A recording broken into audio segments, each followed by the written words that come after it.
नमस्कार, आप देख रहे हैं व्हाइट पेपर और मैं हूं आपके साथ आशा सरमाल। चलिए शुरुआत करते हैं व्हाइट पेपर की, लेकिन बड़ी खबर के साथ ही लगातार आप देखिए किस तरह से किश्तवाड़ अब उत्तर भारत का सबसे बड़ा बिजली उत्पादक बनेगा। 8000 मेगावाट बिजली का उत्पादन करने वाला यहां पर आप देखिए किस तरह से लक्ष्य जो है वो निर्धारित किया गया है। तो पनबिजली परियोजना को अब दोबारा से शुरू किया जा रहा है। किश्तवाड़ में पिछले कुछ समय से रुकी पड़ी हुई योजनाओं पर लगातार काम किया जाएगा, जिससे ये जिला उत्तर भारत का सबसे बड़ा पावर का हब बनेगा। जम्मू कश्मीर की अर्थव्यवस्था में भी सुधार के साथ साथ बेरोजगारी दूर करने में ये सभी परियोजनाएं बेहद कारगर साबित होगी। बड़ी अपडेट आपके सामने, जहां पर केंद्र सरकार लगातार अब एक और बड़ा कदम उठाती नजर आ रही है।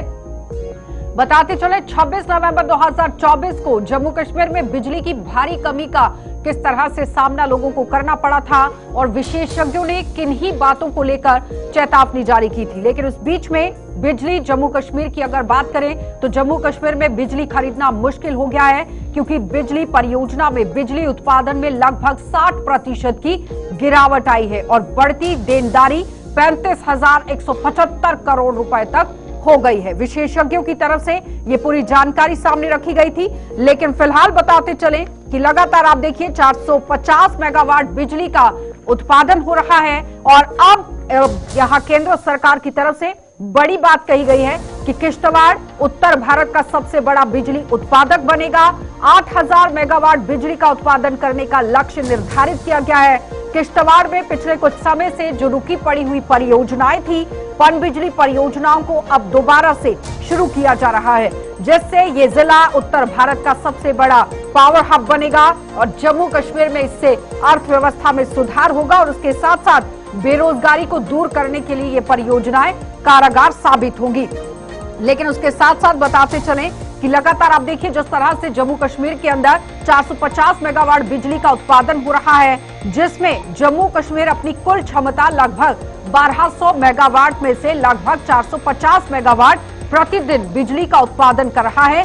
रामबन के पास बगलियार बिजली परियोजना की बात करें तो कुल उत्पादन क्षमता लगभग 900 मेगावाट है, जबकि जम्मू कश्मीर को अन्य परियोजनाओं से 300 मेगावाट बिजली मिल रही है।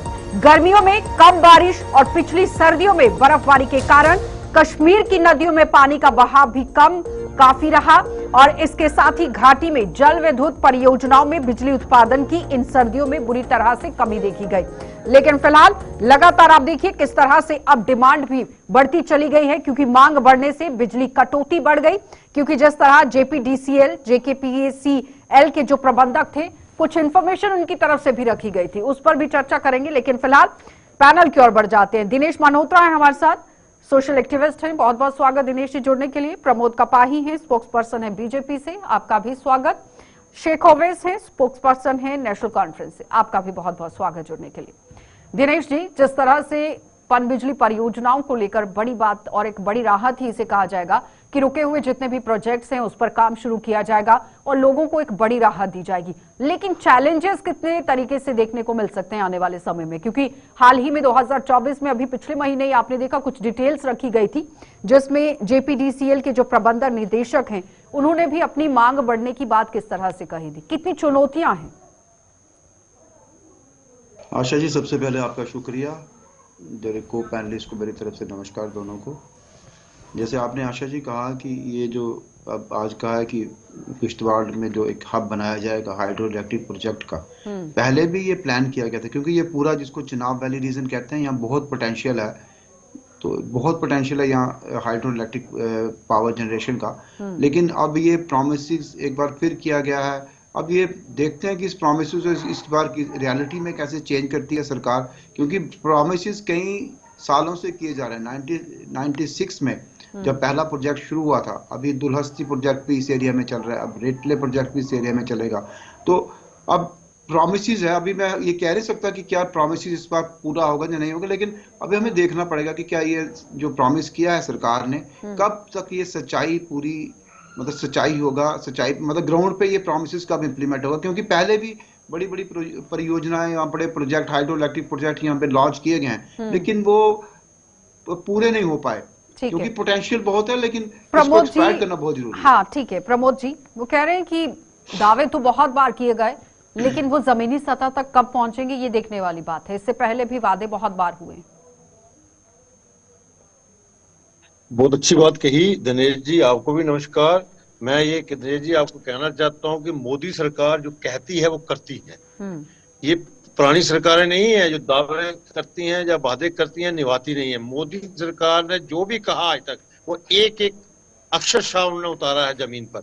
और मैं इस आज भी यही कहूंगा कि भारत सरकार की तरफ से एक एक कार्य जम्मू कश्मीर का होना है वो हो गए रहेगा। हाँ, उसमें स्टेट गवर्नमेंट का पूरा योगदान रहना चाहिए, क्योंकि स्टेट गवर्नमेंट की माध्यम से ही ये कार्य होने हैं और स्टेट गवर्नमेंट का पूरा अगर सहयोग रहेगा तो मुझे लगता है कि जो सेंट्रल सरकार भारत सरकार ने कहा है वो एक एक कार्य होगा। आप देख रहे हैं, चाहे वो जम्मू कश्मीर की रेल की बात हो, कश्मीर तक पहुंचाने की बात हो, चाहे हाइड्रो इलेक्ट्रिक प्रोजेक्ट की बात हो, चाहे रोड कनेक्टिविटी की बात हो, और चाहे फ्लाईओवर्स की बात हो, और चाहे बिजली और पानी आम आदमी तक पहुंचाने की बात हो। और मोदी सरकार ने वो हर चीज कहीं ना कहीं जहां पहुंचाने की जरूरत की है, जो 70 साल में नहीं हो पाया वो आज भारत सरकार कर रही है। और मुझे लगता है कि अगर भारत सरकार ने ये कहा है कि हाइड्रो इलेक्ट्रिक प्रोजेक्ट किश्तवाड़ का पुनः शुरू होगा तो होगा।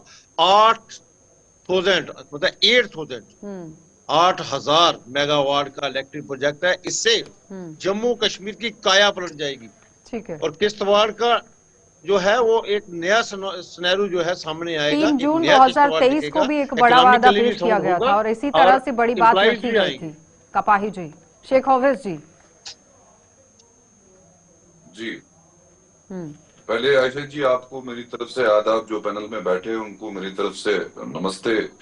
एक अच्छी न्यूज है, एक पॉजिटिव न्यूज है कि 8,000 मेगावाट का जो ये प्रोजेक्ट हमारी गवर्नमेंट ऑफ इंडिया बीजेपी जो प्रॉमिस कर रही है, सेंट्रल गवर्नमेंट ऑफ इंडिया, काफी अच्छी न्यूज है। बट दुख तो इस बात का है कि जो हमारे मतलब हमारा रिसोर्स मतलब हमारी जगह मतलब हमें इलेक्ट्रिसिटी नहीं मिल रही है। ये पूरे इलेक्ट्रिसिटी पूरे नॉर्थ को सप्लाई करते हैं जम्मू कश्मीर से।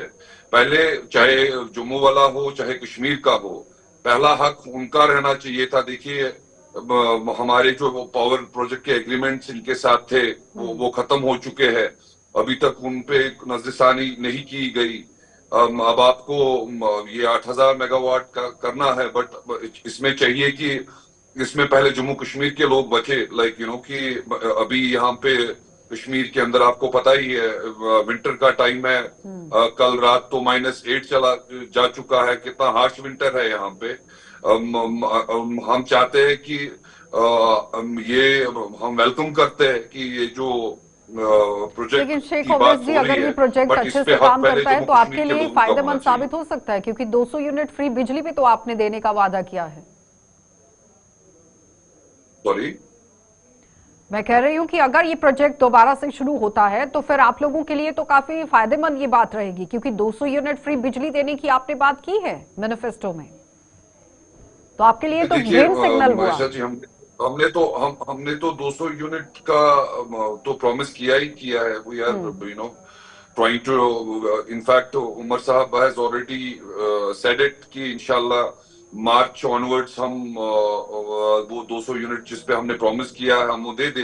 बट यहाँ पे मैं सियासत नहीं करना चाहता हूँ, मैं as citizen of Jammu Kashmir बात करना चाह रहा हूँ अभी कि न कश्मीर के लोग बिजली की वजह से तंग हो जाए, न जम्मू के लोग। जब कश्मीर में होता है तो कटौती ऑलरेडी स्टार्ट है, क्योंकि हमारे पास वो जो सेंट्रल गवर्नमेंट ऑफ इंडिया ने जो सारा पावर प्रोजेक्ट प्लांट अपने पास रख के पूरे नॉर्थ में दे रहे, पहले इस पे हक है जम्मू कश्मीर के लोगों का। वो कह रहे कि यहाँ की बिजली जो आप लोगों को दे रहे हैं बाहर, पहले तो जिनका हक है उन्हें देने की जरूरत है।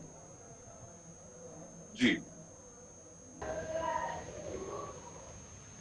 वो मिलेगा। अगर जम्मू कश्मीर प्रोजेक्ट लगा तो जम्मू की प्राथमिकता होगी।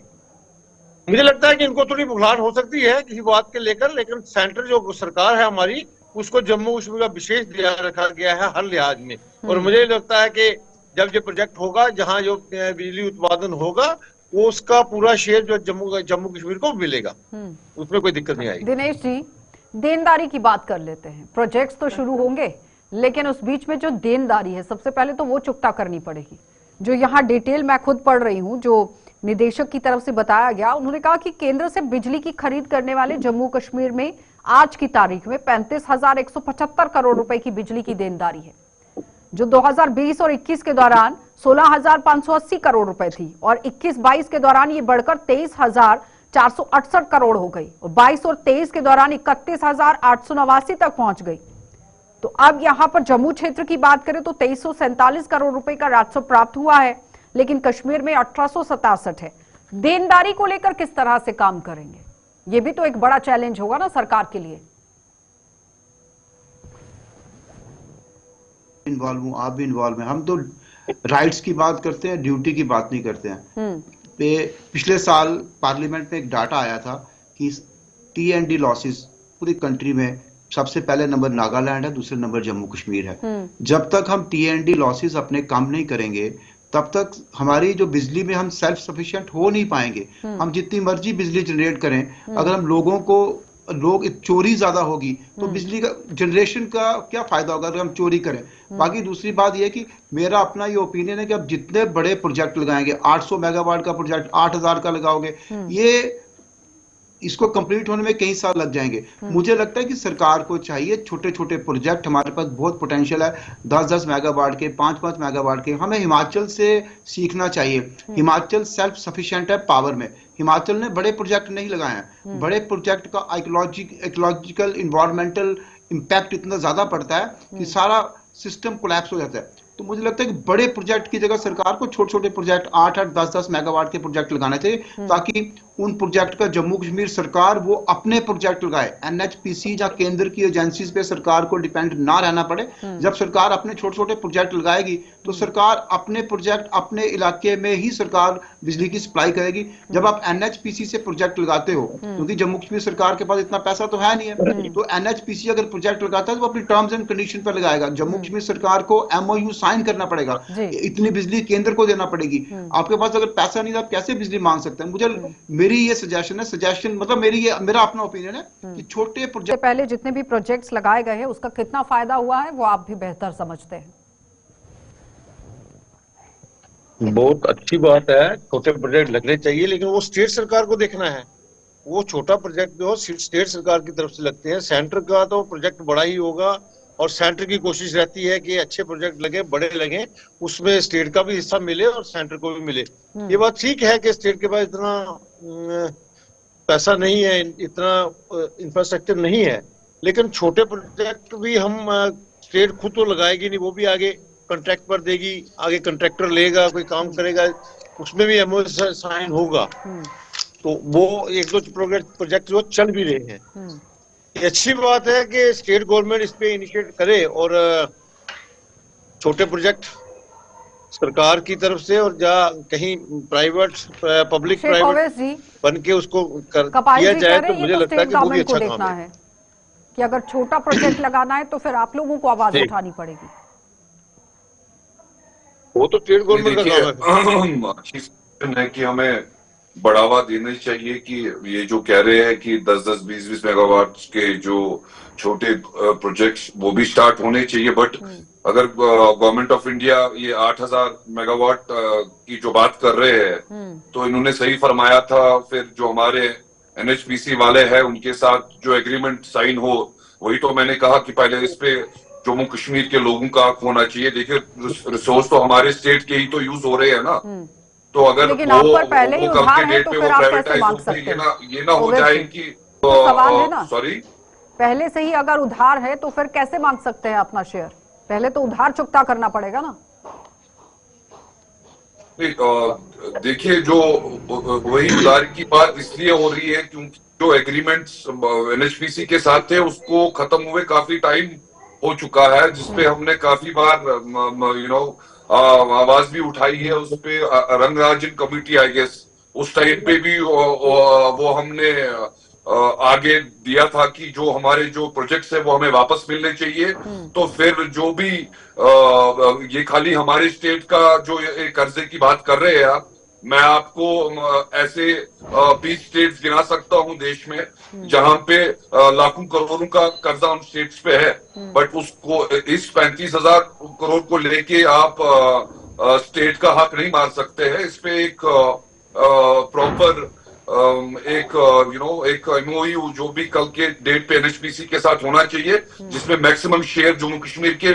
मैं नहीं चाहता हूं कि कम से कम जम्मू कश्मीर के आवाम को इस चीज से फायदा हो। ये नहीं कि कल को 8000 मेगावाट का प्रोजेक्ट बन गया तो जम्मू कश्मीर का बेचारा रिसोर्स, जम्मू कश्मीर का, स्टेट का, फिर उनको फायदा नहीं। हम चाहते हैं कि मेजोरिटी ऑफ शेयर उससे, जिससे हम कम से कम ऐसे क्राइसिस में न रहे। विंटर जब कश्मीर में रहता है तो पावर कट्स रहते हैं, जम्मू में जब गर्मी होती है तो जम्मू वाले भी बेचारे फेस करते हैं उस टाइम पे, फिर वो पावर कट्स ना रहे। कम से कम उतना जो पावर की सप्लाई है कम से कम उतनी हमें कल के डेट पे दी जाए। वो कह रहे हैं कि कम से कम इतना काम तो होना चाहिए कि जम्मू और कश्मीर की जनता को राहत हो। इस पर तो काम किया जा सकता है सरकार की तरफ से, क्योंकि जो प्रोजेक्ट चल रहे हैं जम्मू कश्मीर, पकलदुल है, कीरू है, कुवार है, किरथाई है। जी जी बिल्कुल, जम्मू कश्मीर की जनता को राहत भी मिलनी चाहिए और जम्मू कश्मीर का हक जो है वो जम्मू कश्मीर को मिलना चाहिए। लेकिन उसके साथ साथ ये भी है कि अगर हम किसी चीज को इस्तेमाल करते हैं, अगर हम बाजार से खाने के लिए चीज मंगाते हैं, उसकी कीमत देते हैं, पैसे देते हैं ना, अगर बिजली हम यूज करेंगे तो कुछ ना कुछ हमें चार्जेस तो देने ही पड़ेगा। अब कहीं मुफ्त में ही सब कुछ मिलेगा तो प्रोजेक्ट तो बिना मुफ्त में तो बनेगा नहीं कोई भी। घर के अंदर खेती हो रही है तो इसका मतलब ये नहीं है ना कि सारा अनाज ही बेच देंगे और घर के लोग यहाँ पर भूखे रह जाएंगे। इस तरह से भी तो नहीं होना चाहिए। पैसा जो आता है और जमा भी करवाएं। कपाही जी आपकी आवाज नहीं आ रही, कट रही। मैं कह रही हूँ कि ऐसा भी नहीं होना चाहिए कि अगर आपके पास अनाज है तो उसे आप पूरा ही बेच दीजिए और घर के लोगों के पास बचे ही ना कुछ। उसको लेकर भी तो सोचना पड़ेगा ना। मैं समझ नहीं पाया आपकी बात। मुझे तो पर्सनली डर लग रहा है कि ये कल के डेट पे अडानी और अंबानी के पास ना चला जाए ये जो 8000 मेगावाट टन का है। इसलिए तो मैं कह रहा हूँ कि स्टेट का हक है, जम्मू कश्मीर के अवाम का इस पे हक है। आप लोगों ने कल के डेट में जाना चाहिए कि हमने देंगे कुछ, ऐसे वो कम से कम हमें अपना रेवेन्यू जनरेट करना होगा। हमें काम करने के लिए अगर किसी भी स्टेट को जब तक अपना रेवेन्यू नहीं होगा कोई भी स्टेट जो है सरवाइव नहीं कर सकती। आपकी ये सोच है कि शायद ये ऐसा हो जाएगा तो ऐसा नहीं हो जाएगा, ऐसा करेंगे तो ऐसा हो जाएगा, ऐसा नहीं है। सरकार को ये भी सोचना है कि हमें सरकार चलानी है तो उसके लिए रेवेन्यू भी चाहिए, और हमें सरकार चलानी है तो लोगों को सुविधा भी देनी है। हमें सरकार चलानी है तो लोगों के हित की बात भी करनी है। तो इस चीजों को सोचना होगा। कोई भी स्टेट है, जिस स्टेट में अगर कोई सेंट्रल प्रोजेक्ट लगाती है तो सेंटर अपना उसका शेयर सेंटर का रहता ही है। कपाही जी आवाज आ रही है? उसमें ऐसा नहीं है कि जी बोलिए। कपाही जी सवाल यहाँ पर यह है कि प्रोजेक्ट्स आप लगाइए, कोई मना नहीं कर रहा है, क्योंकि विकास अगर होता है तो वो सबका फायदा है। एक तो लोकल प्रायोरिटी होनी चाहिए क्योंकि एम्प्लॉयमेंट को लेकर भी बात हुई है, इकोनॉमिक चीजों को लेकर भी बात हुई है, इकोनॉमी बढ़ेगी तो ये तो फायदा जम्मू कश्मीर का होगा। लेकिन लोकल प्रायोरिटी होनी चाहिए, जम्मू कश्मीर के लोग प्रायोरिटी होनी चाहिए कि आखिर अगर जो पहले यहाँ पर एमओयू साइन हुए थे जिसकी वजह से खामियाजा जम्मू कश्मीर की जनता को भुगतना पड़ा, वो आने वाले समय में ना हो। ऐसा तो हो सकता है कि नहीं हो सकता? इस पर तो आप ही लोगों को विचार करना है। और पहला सवाल जो मैंने आप पर छोड़ा था, जिस पर आपको आवाज नहीं आ रही थी, ये कहना है कि अगर आपके घर के अंदर चीजें उगाई जा रही है या अनाज बहुत ज्यादा, एग्जाम्पल के तौर पर आपके सामने मैं रख रही हूँ, तो उसका मतलब ये तो नहीं है कि दुकान पर जाकर आप सब कुछ बेच देंगे। घर वालों के लिए भी तो कुछ सामान रखेंगे कि नहीं? बिल्कुल, वो तो मैंने पहले ही कहा कि जो जम्मू कश्मीर का हक है वो मिलना चाहिए और मिलेगा भी। ऐसा नहीं है कि जम्मू कश्मीर का जो हक है, जितना हक जम्मू कश्मीर का बनता है वो बिजली, इतनी इलेक्ट्रिसिटी जो है वो स्टेट को मिलनी चाहिए। लेकिन जो सेंटर अगर काम कर रहा है तो सेंटर पैसा लगा रहा है तो उसने पैसा लगाना है, उसने अपने साथ उस पैसे को रिकवर भी करना है। उसके साथ साथ ये बात जो कही आपने कि जम्मू कश्मीर का राशन घर में अगर पैदा करते हैं बाजार में सारा, ऐसा नहीं है। अपने घर के लिए तो रखना पड़ेगा ना। फिर उसके साथ साथ ये भी अगर बाजार में बेचेंगे तो उसके लिए दूसरी चीजें भी तो खरीदनी है हमने। अगर मेरे घर में गंदक कनक होती है तो मुझे कनक इतनी रखनी है जितनी मुझे परिवार के लिए चाहिए। बाकी की बेचूंगा, उसके चावल भी खरीदूंगा, मतलब उसकी मैं दाल भी खरीदूंगा, उसका मैं तेल भी खरीदूंगा। इस बार राहत मिलने के आसार हैं कुछ ऐसा?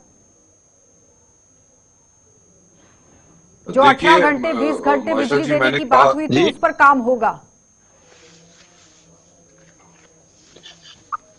और मुझे लगता है कि जी, आपकी आवाज 2014 कम के आ रही बाद है। काफी सुधार आया है, बिजली में भी आया है और डेवलपमेंट में भी आया है। चाहे वो बिजली की बात हो, चाहे पानी की बात हो, चाहे लोगों को छत की बात हो। ठीक वो है। 2014 के बाद इतना सुधार आया है कि इतने बड़े प्रोजेक्ट भी आए हैं, लोगों को ओवैसी नौकरियां भी मिल रही वो हैं। कह रहे हैं और मुझे लगता है 2014 कि के ये जो बाद प्रोजेक्ट इतना लगेगा, सुधार आया है। इस प्रोजेक्ट से जम्मू कश्मीर के लोगों को बेनिफिट होगा, ठीक है। जहाँ के लोगों को एम्प्लॉयमेंट मिलेगी, जहाँ के लोगों को रोजगार मिलेगा और जम्मू की तरक्की होगी, जम्मू ठीक है कश्मीर की। ओवैसी